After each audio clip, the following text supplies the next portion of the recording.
शादी के लिए देखने गई मां ने समधन से कहा, सुयश मेरा इकलौता बेटा है, जैसा नाम है वैसा ही गुण है। जब जब मैं दूसरा बच्चा न होने के लिए उदास होती तो विशाल कहते, ईश्वर ने 10 बेटों के गुण दिए हैं हमारे सुयश में। राही, लेकिन मेरा मन एक बेटी की चाहत में हमेशा कलपता रहा। सोचती थी बहू को ही बेटी का प्यार दूंगी। अपनी बहू की जो छवि मैंने सोची थी स्निग्धा उसकी बिल्कुल विपरीत थी। उसकी मां ने ही हंसते हुए कहा, अपने नाम के विपरीत है स्निग्धा। लड़कों की तरह वेशभूषा, हंसना बोलना, अखड़पना भरा हुआ था उसमें। जाने सुयश को क्या दिखा इसमें। जींस और टी शर्ट में आकर उसने हेलो आंटी कहा।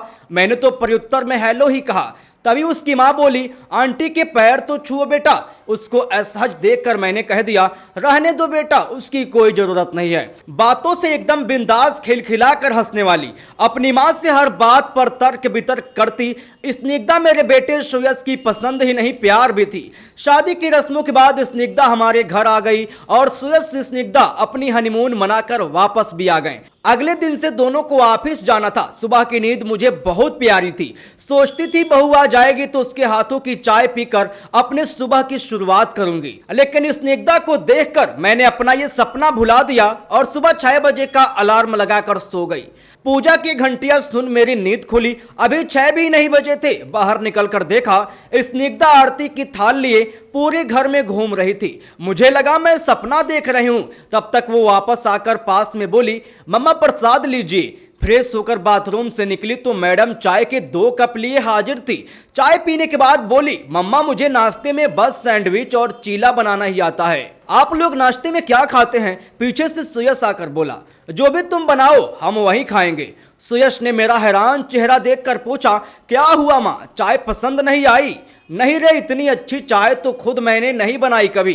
फिर मैंने स्निग्धा से कहा, तुम्हें ऑफिस जाना है बेटा, तैयार हो जाओ, अभी मेड आ रही होगी, मैं उसके साथ मिलकर नाश्ता बना लूंगी। अरे नहीं मम्मा, नाश्ता तो मैं बनाऊंगी, फिर तो मैं पूरा दिन ऑफिस में रहूंगी तो घर पर सब आपको ही देखना पड़ेगा। स्निग्धा कभी कोई मौका नहीं देती थी कमी निकालने का। साड़ी बहुत कम पहनती है, वो हर रोज हमारे पैर भी नहीं छूती। उसकी आवाज भी धीमी नहीं है, उसे घर के काम भी नहीं आते। रोटी तो भारत के नक्शे जैसी बनाती है और जब गुस्साती है तो उफ पूछिए ही मत। वो एक आदर्श बहू की छवि से बिल्कुल जुदा है, लेकिन ये कमी दूर हो सकती है।